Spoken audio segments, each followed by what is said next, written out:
Okay, we got the diffuser going. I'm John Miglautsch for the WDMA and the International Society for Strategic Marketing. What we're going to talk about today is the future of marketing. And I want to say that this is a topic near and dear to my heart because I got about 30 years in the business. And I want to put a special thank you to Mike Cernovich and his book, Guerrilla Mindset, which is hilarious and says that we need to confront our enemies to get attention. So there'll be a little bit of that. And I also want to thank Scott Adams, who taught me this technique.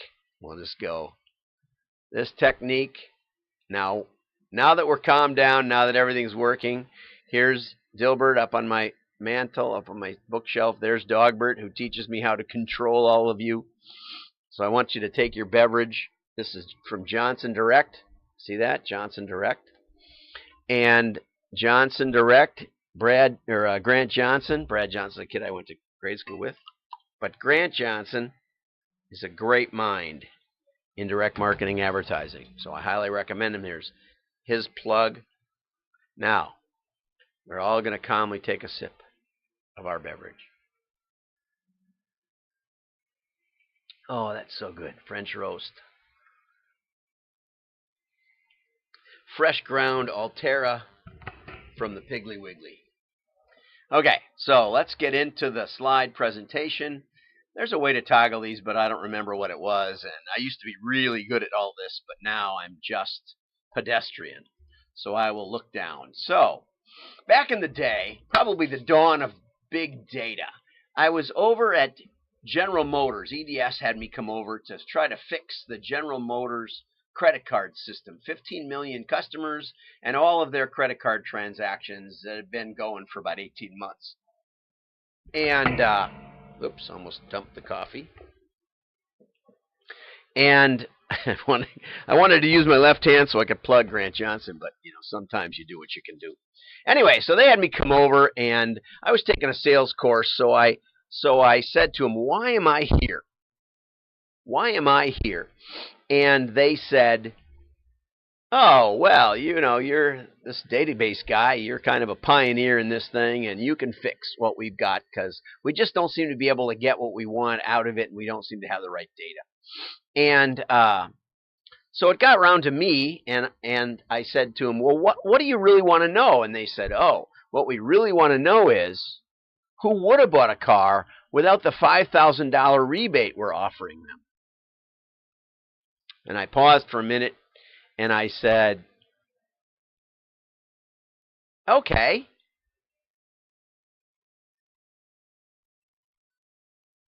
What answer do you want?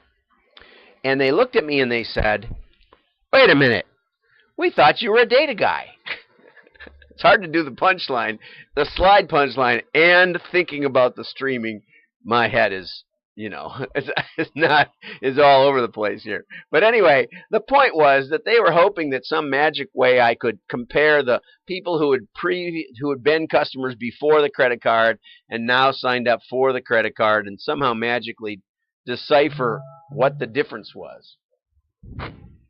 Oh, okay. Keith, Mark, we're in Hangouts. So I'm not going to do a Hangouts. You crazy people. I have that thing on. Anyway, so, they wanted the data to tell a story. So that's back from when we were just starting in big data. And that seems to still be one of the common threads on the future of marketing. Let's go on. What is the future of marketing? The future of marketing, it's still the data, stupid. That's from Teradata's site. And I did include QR codes, so you can hold your phone up to this and find that article on the Teradata site. But they're showing how we're picking up data from everybody's lifestyle, and somehow that's going to tell us the answer. On Future of Marketing on the IBM site, this was 3 months ago or 2 months ago, I found 315 hits. It's probably 400 hits now. And they said data is getting bigger, attention spans are shorter, and marketing texts keep doubling. Yeah, that's because everybody can put up a website and sound like they know what they're doing. Okay, what I found about the future of marketing, if you read the vendor literature, if you read the vendor websites, everyone loves data. Data is the new bacon. Everybody loves it. I got that at a data conference I spoke at. Okay, but, does that make any sense? Marketing Tech News said, is big data really the future of marketing? This is the article. Again, you can hit the QR code. They said, we can't foretell what data we're going to... I can't even read this with a straight face. We can't foretell what data we capture today is or isn't going to be of any use in a year or two's time, so just keep it all. And that is also the future. The future of marketing, as portrayed by the software vendors, is that we're just going to keep everything and somehow it'll make some sense. Okay? Let's see if I've got the... Oh, that's a... Okay. Now, I'm not saying that data doesn't matter. In Korea, they have in the train stations, you can walk up to the kiosk, which is a big video screen, and they can actually tie in with your cell phone, and then you can take a picture of the items you want, and it'll be at your house when you get home. Now, that to me makes a lot of sense. Makes tons of sense. But that's an operational issue. That's not really marketing, in my opinion. That's just plain product delivery. It doesn't have anything to do. We don't care about your lifestyle. We'll just give you what you want. That's brilliant. I don't think it's the future of marketing. I think it's just brilliant. Okay. What's interesting is big data CEOs say that 70% of them say they don't seem to have the right data. Sorry, I've got that my little head over there. I'll just read it for you. 2/3 say they get little or no benefit, and almost 3/4 say they don't seem to have the right data. That was from a European survey. But yet they're spending millions on ERP and big data. Right. Oops. My phone's been on for an hour. Okay, at least we don't have anyone calling in. Okay, now. Okay, vendors, interestingly, are sidestepping the chief information officer, and vendors pitch the marketing pros directly. Because, remember, the chief information officers have had it with these unfulfilled promises. And the unfulfilled promises go back for decades. That's one of the things that I realized when I was reading these things, is that when I was in 1981, when I started my consulting career, we were talking about having a relational database in the operations system that everybody could query. And so marketing would have the same data that the operations people would have. We'd know who bought what, we'd know where they lived, we'd know all of that sort of thing. Of course, RPG3, the programming language, meant that there were hundreds of tables often, and if you queried the thing, it wouldn't even run. It would just slow down the whole operation. But they've been promising the same thing, and I've got a whole list coming up here. One of the problems with more data, if this is the future of marketing, we're doomed, because big data causes spurious correlations. If you had a string of pi is like random numbers, 3.14 deal, and you tried to correlate it with random numbers, and you had this nearly infinite string of random numbers, you would find long correlations within pi, just by happenstance. The more data you have, mathematically, the more certain it is that you'll get spurious correlations. And after about 25 years of predictive analytics and predictive modeling, where we beat vendors across the world, I can tell you about 90% of my job has been to throw out the crazy stuff that I couldn't understand and didn't make any sense to me. Now, we've been beaten by back tests, which are hypothetical and not put in the mail. And the reason, and I didn't understand this at the time, but the reason that we got beat by back tests is they kept the weird stuff, which made a beautiful model, makes beautiful graphs. They can prove that they can do as well or better than we do. But when you put it in the mail, the whole thing falls apart. Okay? So the bigger your data, the more confused you're going to get. And that's what we see in the chief information officers. We're going to see it in the marketing officers if they hang around. The average one only lasts 2 years. I found lots of lists of marketing buzzwords. Here's my favorite one, blockchain marketing. I've got an article coming out on LinkedIn. The Long Island Iced Tea Company changed its name to Long Blockchain. I can't say this stuff with a straight face. To Long Blockchain. And the stock went up like 200%. And it still, as of yesterday, was up, hovering around that peak, although it had been declining for 2 years and had been flat for 2 years before that. So maybe it was appropriate. But the point is that if you look through here with care, I mean, does anybody use Ask Jeeves anymore? Bing, AOL? I don't even think that, I don't know if they even work. Although it was funny because one of the guys I wrote to, whose email didn't work, one of these stars. And I want to thank Scott Adams for his book, How to Fail at Almost Everything and Still Win Big, and his book on persuasion, which I highly recommend, Win Bigly, and he still has an AOL. Well, I actually didn't go through, so he must have a new account by now. But anyway, there are so many terms in here. There are so many terms in here that we don't even think about anymore. Customer journey's been being debunked. Inbound marketing, not sure if that's still around. Long tail optimization, we don't talk about that anymore. About half these terms, Lycos, does anybody use that for search anymore? No, it used to be the big deal. Web 3.0, you remember that one? Data mining, that was a big term before big data.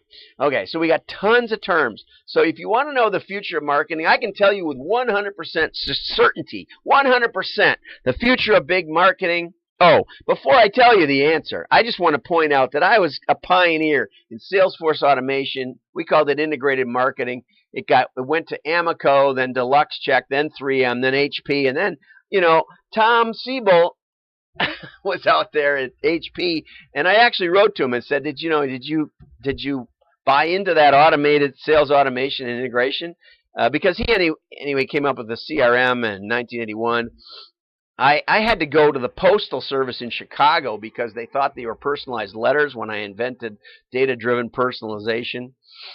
I was one of the first people I knew to use word processing on a PC. We did data charting in our consulting firm. I also sold to many of the biggest companies in America little spreadsheets that did break-even analysis, lifetime value. And I was the first one at the New York Hilton to request a computer hookup to screen so I could do a live presentation in a breakout session. They said no one's ever asked us for that. Okay, we did automated scoring, open source, big data. Did a talk. Epsilon was there, Experimen, TRW, a couple others. They had me go first because we'd put 250 million transactions through a Pentium, the very first Pentium that NCR built. So they said, well, you're handling more data than we are. And I've got a patent for an internet persuasion app. So I've had a lot of good track record on where I was going. And if you say, well, what lately? Well, I invented cement. That's on my LinkedIn profile and some other things. So what's the future of marketing with 100% certainty? It's marketing buzzwords. And it seems to be accelerating. And if you think you can run your company with the next shiny object, the next marketing buzzword, you're in big trouble. You're in big trouble. And that's why I'm here. Because the internet is overflowing with marketing buzzwords. Some of the LinkedIn profiles I read, I have no idea what they do. In fact, most of them. They write me and they say, we're doing totally customized, integrated, real-time, virtual, analytic, dashboard marketing, or some crazy strung-together mess. Good Lord. If you're going to bet your company on something, let's get something that's actually real. The future of marketing needs to be something that's proven. We're losing track of what's proven. Does anyone love testing? Fantastic. Fantastic. I just reread Scientific Advertising by Claude Hopkins. His first edition came out in 1929. I highly recommend it. It's at scientificadvertising.com. It's free. It has nothing to do with me. Get on the QR code and you can get your own copy. It's very short. The only thing is, when he talks about tracking and keys, he's talking about testing. And what's hilarious is, in 1929, he's saying, we don't need bad advertising anymore. It's all proven. It's proven by the mail order industry. They know how to figure out what is known and what is not known. and you're doing omni-channel, and you've got retail integrated, and you've got mass media, and you've got social media, and you know, the Postal Service says, oh, let's try some mail, and you have no idea what's working. It's worse than it's ever been. It's worse than it's ever been. You know what the future of marketing is? Buzzwords, spurious correlations, and confusion. That is the future of marketing. And what Claude Hopkins says, get the book, you got to get it. What Claude Hopkins, and you can put it right in your Kindle. Most people don't know that. But he says that these principles are already set in 1929. 1929. That's 90 years ago. And he says they've been doing this for decades. There's no debate about it. You read David Ogilvy? David Ogilvy cut his teeth in mail order. Those guys loved testing. I'm working, well, not anymore. They got a new vendor. And, you know, we left amicably, and we had a lot of fun together. But I had a recent client. It took us about 2 years to really get them on track with this. And they're up tens of millions. I don't know how to say it without giving it away. Write me. I'll tell you about it. But, you know, I'm not going to tell you about it on the live stream. But anyway, we proved the value of their different media. We showed how retail and web work together. We figured out how the catalog worked together and how much return on investment. Huge return on investment. Well, then people expand on it. And then I promised the founder that we could get traffic to their stores with mail. We put money in, we'll get money out. That is what people want in marketing. Okay, so let's go on. So I presented it in a MOA, and I asked them, I want to talk on testing. And they said, well, we don't need testing. Everybody tests. Everybody we know tests. So I went and called a bunch of my friends at Namoa. Time for a sip. And they said, somebody's texting me, and I don't know who. I can't figure it out. Oh, well. If you're trying to text me, just call my number. Just call my office. We'll talk. We'll have you on the phone. But not yet. Mark, don't call yet. Okay.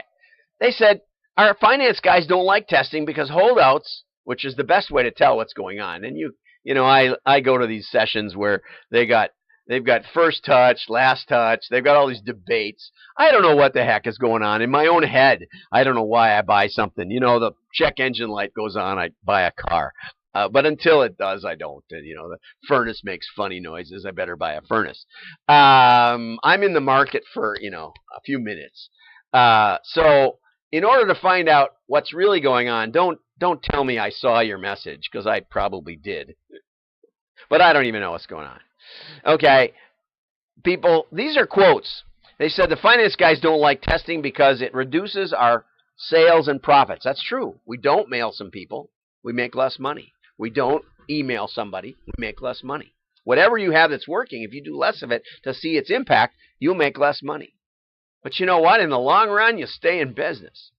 Okay? It's complicated to test across channels. Exactly. In fact, it's almost nonsensical. And I could tell you stories on all of this stuff. As retailers, we don't have a testing culture. That was another one that I heard. We test and retest the list, but not the big stuff. Right. What about the offer? What about the you know, they're probably testing the market. What about the timing? There's a lot of things you can test. Testing is at least as much art as science, which is why you probably need an old direct marketing guy with a white beard. I highly recommend white bearded old direct marketing guys. I'm not as old as I look. Check out my Facebook page. But I do this for you. We test, we measure clicks. Oh yeah, that's another case study we could talk about. We're not gonna. These guys with a straight face told me we measure clicks, persistence, source. We don't test. It was an e-commerce company. Nothing wrong with that. Okay, direct marketing is testing. You want to know what direct marketing is? I used to have coffee. Time for a sip. It's getting a little cold. I used to stop at Bob Stone's house up in Skokie on the way home from Chicago downtown, you know. And we used to have coffee and we'd talk about this stuff. I said, Bob, why did you call it measurable? That isn't even measurement. You know, you were all testing, every one of you, on that board. He said, I know, we should have. We just never dreamed that people could measure everything and not want to test anything. Testing isolates the causal variables. Testing takes charge of the data. And we'll get into a case study at the end that'll explain that, okay? So if you wanted to boil down testing into something you can remember, it's field valid experiments, okay? And when you think about field, you think about soccer or football or basketball, even bowling, any sport you can think of. They play on the same field, which is like having the sample set, similar sample sets for the test, okay? The same vicinity or the same market or the same demographic or whatever. Same field. Same day, we want the same time frame. You don't want to send something out and then the next year you send something else out and tell me that it did better. You don't know what's going on. Too many things have also changed. And you need the same rules, the same offer. You need, or if you're testing the offer, then testing the offer. You can test one of these. Don't test all three. Don't change all three. Change one. And there's ways to improve on that. But if you want to think right, think same field, same day, same rules. Okay?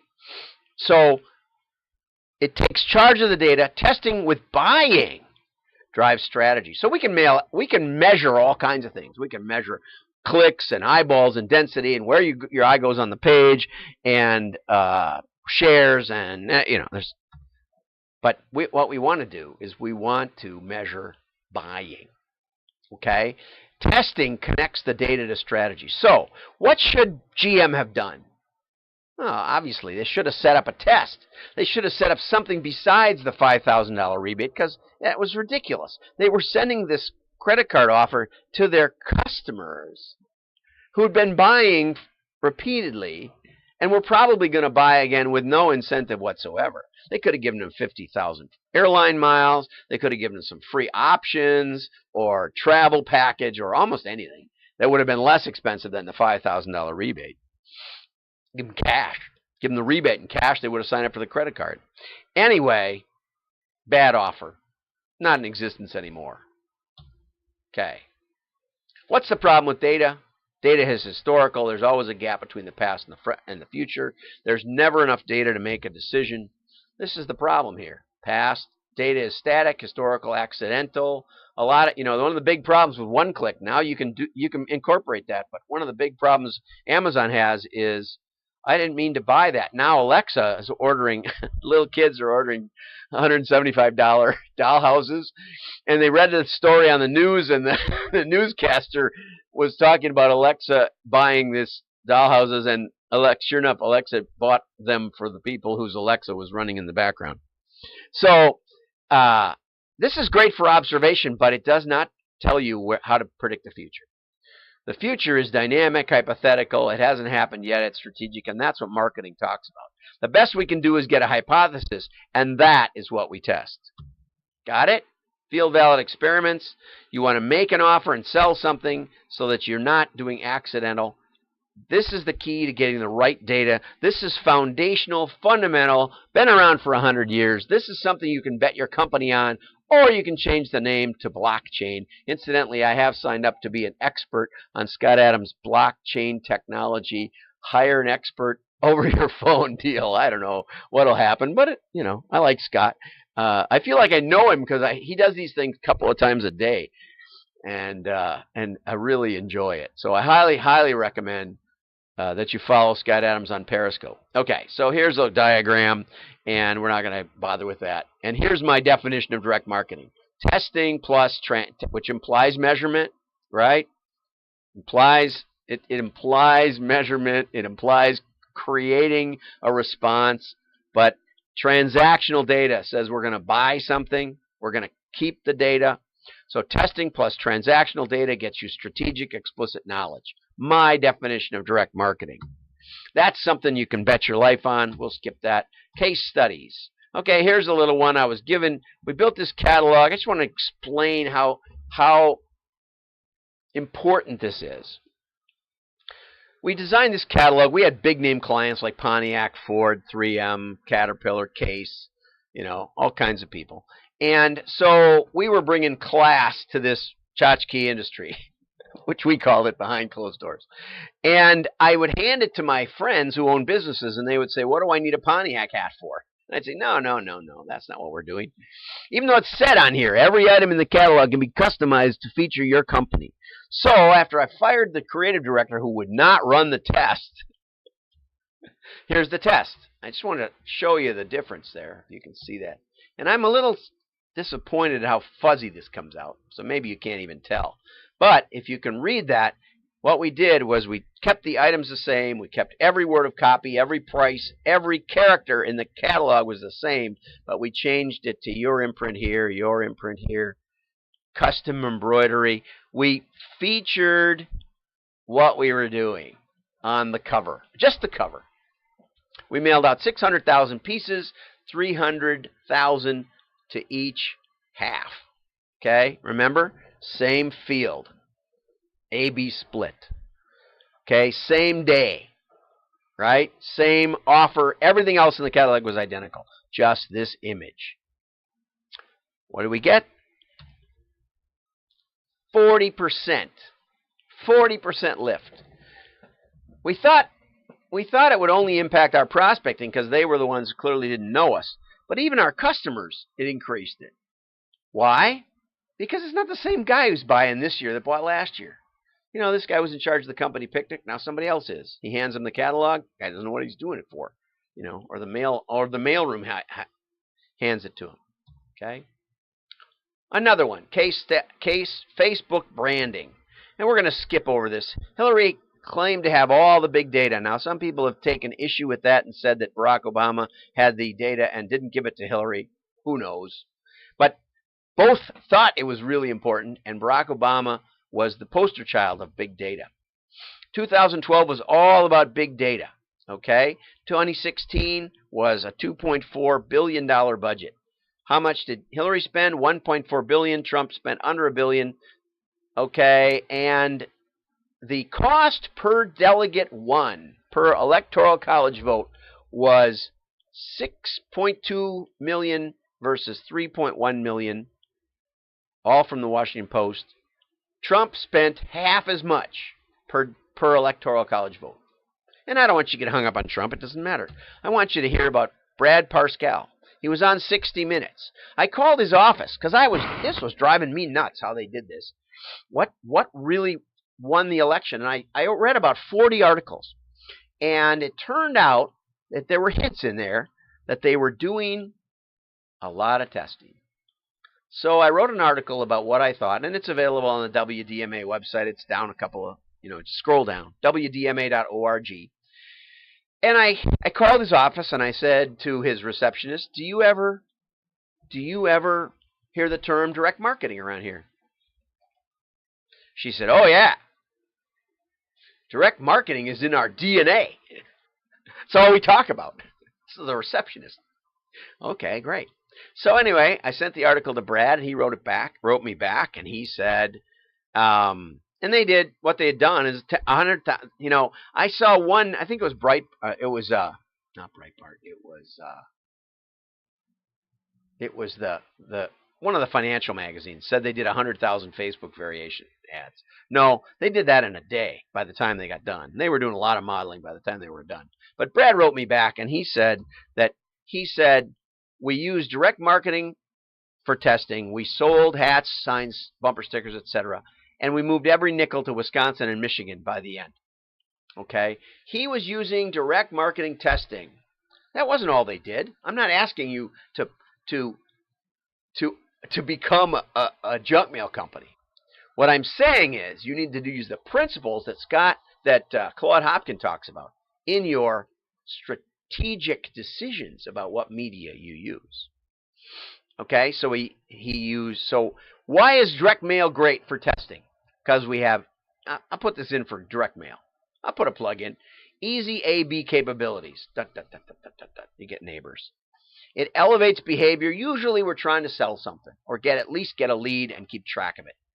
It cuts through the clutter. You might see 5,000. The average person, they say, sees 5,000 ads a day, but very few things come to your mailbox anymore. And neuroscience says 10 times more of your brain is devoted to touch than is devoted to sight. Not that there isn't sight involved also, but it means that somehow you connect better with mail. Okay, and I just covered all that stuff. Okay, 10 times more. Okay, so in conclusion, and I did this in a half an hour. We're pretty good. Okay, when you hear marketing say, what if, should we, I wonder what, like GM did, big data won't save you. Before you build a data lake with jazzy query tools or fix the database, you need to test. You need to test first. Test first, then build. Ready, aim, fire. Testing isolates causes and takes charge of data. If you sell something, then it elevates from the accidental, which eyeballs and clicks often are. So direct marketing could be the future for your company. Maybe, may not. It's hard to say. It's up to you. But the principles are proven. Claude Hopkins pointed that out. If you're interested in more, I encourage you to check out WDMA.org. There's a lot of stuff out there already. We have a LinkedIn group which will give you notification of these live streams. Hopefully we'll do more of them and better. And I have a class on growth, online class on reigniteyourcompany.com, reigniteyur.com, online training simulation, team coaching, and of course you can contact me for those two things at john@wdma.org.